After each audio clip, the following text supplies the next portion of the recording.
Hey Susan, this is Jacob. I just wanted to give you a quick tutorial on how to center this image so that you can use it for your Edge presentations.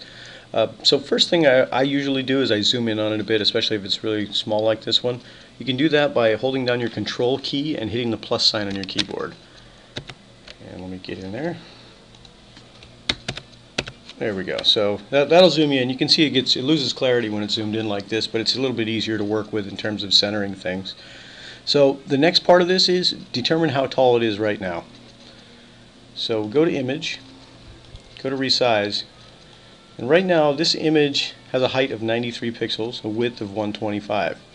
Now ideally we want to get this thing in that 2 to 3 ratio so that the width is actually like a wallet size. The width is shorter, it's in the 2 part, and then the height is going to be the 3 part.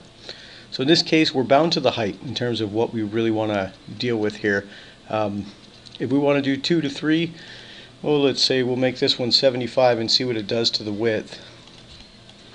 And I think you probably did this part already. So now we've got a width of 101 pixels. Now this is okay. We're going to crop it from this point.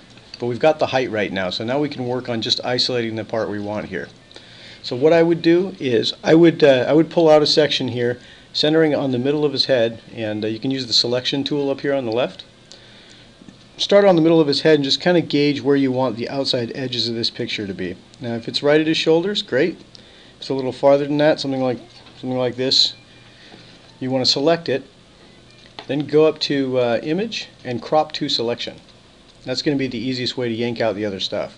Now let's see how we are. I know we're a little bit wide still on this, so if we look at our sizing now, we're 13 pixels too wide here, but I've got it centered. So now when I crop the canvas, I can crop it centered and it's going to look good. So what I can do is go to Image again. I'm going to go to Canvas Size this time.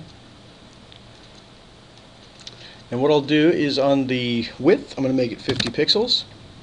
And of course you don't want to maintain the aspect ratio when you're doing this because you're trying to crop off the edges of the canvas. Now the key to this one is the anchor. Where do you want the image to be when it's cropped? And in this case we're going to keep it dead center.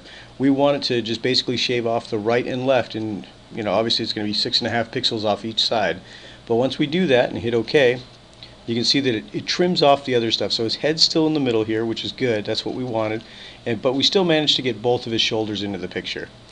Now at this point I'm going to zoom back out, Control and minus, and that's how your picture is going to look on screen. So for best results, save this one as a PNG file. Go up to the File menu, choose Save As, and let's see here, I'm going to save this in, okay, that's a network drive there. So I'm going to save it as Kevin, and I'm going to change the file type to PNG. And then hit Save. It's going to ask you for a couple more things. It's going to ask you how you want to do this. Usually you can just choose Auto Detect and it'll probably give you the right file size and the right clarity here. And then hit OK. It'll save it for you and you're ready to roll. You can now upload this one into Edge and it's going to look a little bit better than the one you had before. But I'll send this over to you along with the video. Enjoy and let me know if you have any further questions. Thank you much. Bye-bye.